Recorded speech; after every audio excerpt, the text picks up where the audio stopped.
Hello, and welcome to another edition of the ICA ChiroCast. Today, we're back doing another ICA Sports and Fitness Science Council focused podcast. I'm Brant Hulsebus. I'm on the ICA Sports and Fitness Science Council board, and I'm joined with my colleague on the board, Dr. Kyle Hoeft. Thanks for having me again, Brant. It's always fun to discuss sports injuries and how today's athletes can recover faster, more efficiently, and come back stronger. Dr. Hoeft, you're in Fishers, Indiana, right? I said it right this time?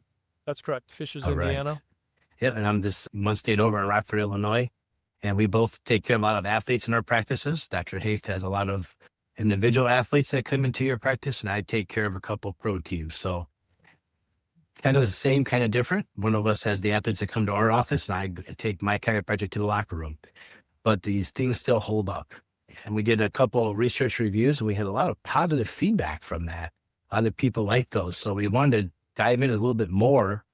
So I went to Perplexity, an AI's engine, and I typed in functional neurology. Now, functional neurology to us is chiropractic neurology, but the research term is functional neurology. I typed that in along with sports performance and chiropractic, and it put together a cool little synopsis for us that we kind of want to review. But before we dive into it, I want to continue to quote our resources, because that's what AI does. It tells us where this came from. And the first one, I'm going to totally butcher this name.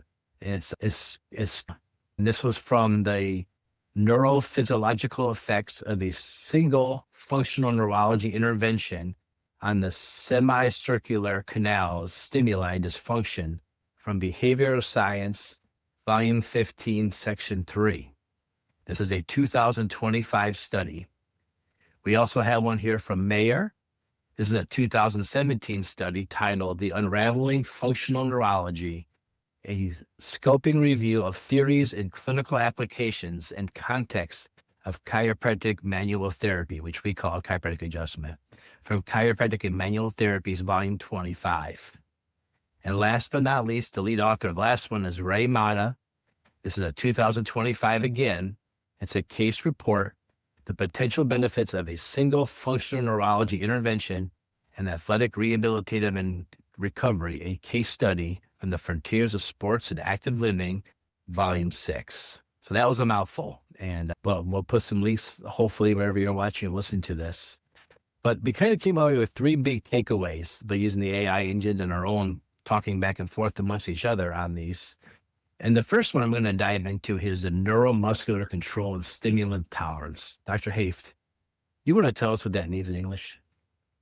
So let's keep it real simple for our listeners, and some of our professionals too can sometimes get lost in some of that technical jargon. So basically, a typical athlete, for instance, a basketball player, a football player, a hockey player, they are constantly taking in sensory information, whether it's on a basketball court, on the ice for hockey players. Let's give the example of Wayne Gretzky. A lot of people remember Wayne Gretzky, one of the greatest hockey players ever. It was so important for him to be able to locate where that puck was going to be at any moment in time. And so that incorporated certain body movements, certain mechanics.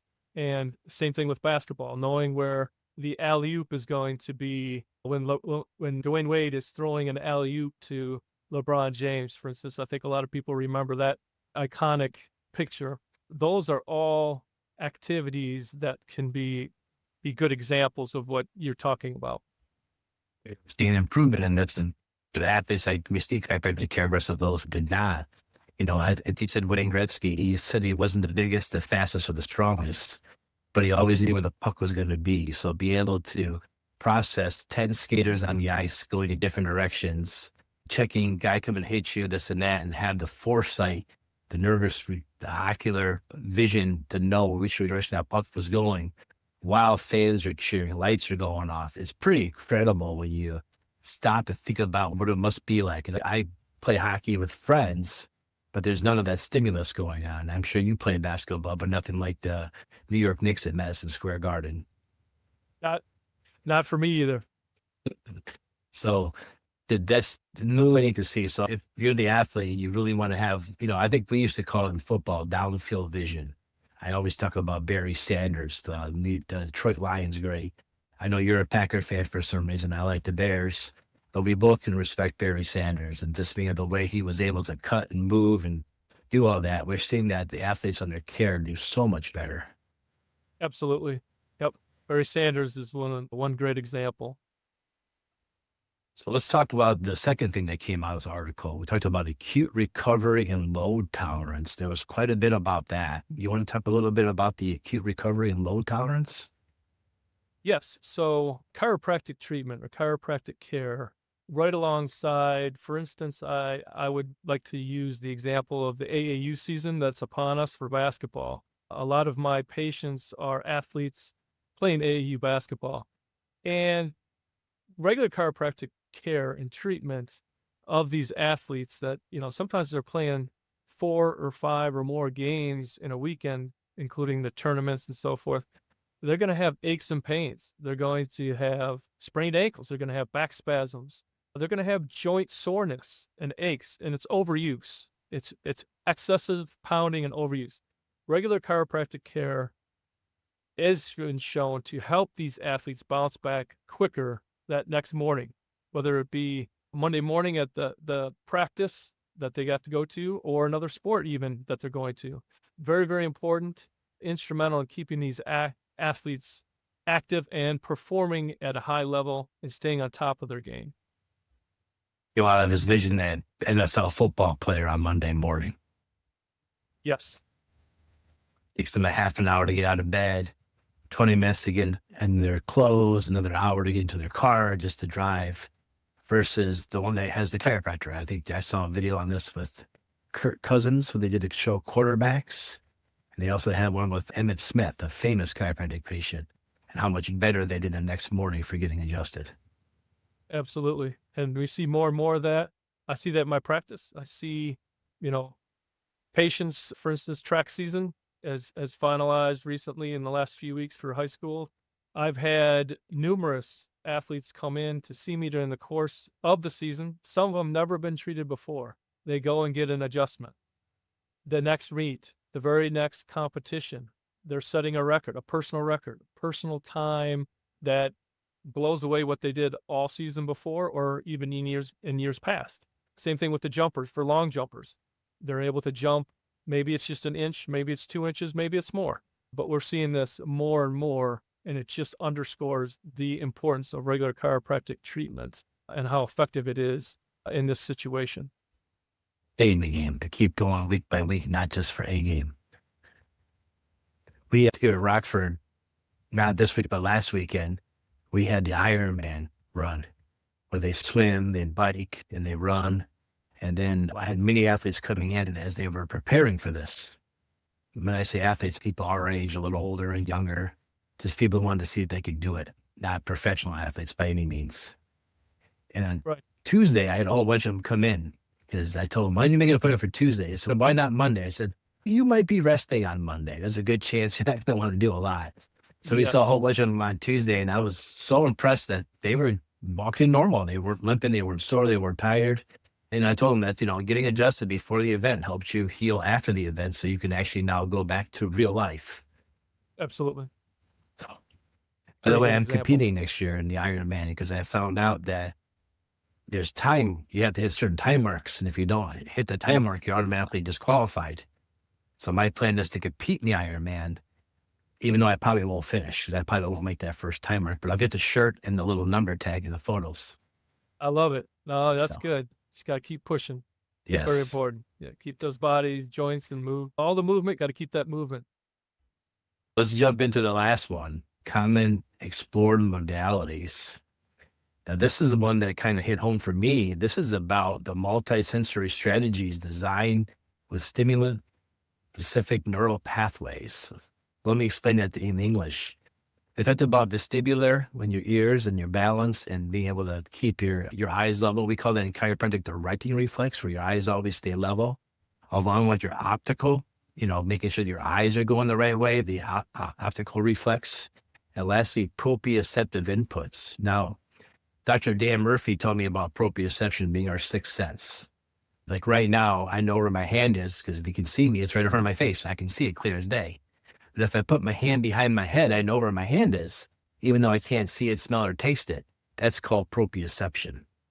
And with athletes, proprioception is huge, knowing where you are in space, especially if there's other people coming. Let's say we're playing football and I got a football in my hand. You want to know what the other guys around you are coming at you, so you protect that football so nobody takes it. And I take care of a hockey team, though. I take care of the Blackhawks farm team, the Rockford Ice Hogs. We're right below them, so the guys go up and down all the time. And I'm always amazed at these guys' proprioception, the ability to skate that fast, that hard while you're getting checked, while you're getting leveled, and you're bobbing and weaving in between people. And they're showing that people under regular chiropractic care who play these kind of contact sports. I know basketball's a contact sport and football, soccer, they're all contact sports. The ability to get hip checked and then reset and get right back to where you were. They're saying that this is in so much higher, you get back to that reset so much better if you're under normal chiropractic care. And I think that's so impressive because everyone's going to get hit. Everyone's going to get checked. Everyone's going to even trip over your own feet sometimes. The ability to get back up. So Absolutely. so anything that I left out on this one that you wanted to add? No, those are the big points. Proprioceptive training, especially with what I see in the basketball realm, sprained ankles, and a lot of people have heard of wobble boards. Very, very, very important to properly rehabilitate a sprained ankle. Those can be utilized very effectively to stimulate and regenerate proprioceptive fibers in this case, in an ankle joint. So many, many different applications that you can find at your local chiropractor's office. So, yep. Back in 2015, I ripped my bicep out of my forearm and I had to go back and do curls at the gym. And I went with the Ice Hog strength coach and I had NHL first round draft picks showing up during my workouts at the gym to get my bicep strength back. I don't know if you know this or not, Dr. Nath, but when they had you go back, they had you a pink 1 pound dumbbell. So I'm at the gym with all these first round NHL hockey picks and every guy there is watching us. And I'm in the corner with a pink 1 pound dumbbell. So I decided I got to look more macho than that. You understand what I'm saying? Oh, yeah. That's kind of funny. I grabbed the Basu ball and I flipped it upside down with the flat side up. Then I stood on that to get the perception I was actually doing balance exercises, not my curls. Perfect.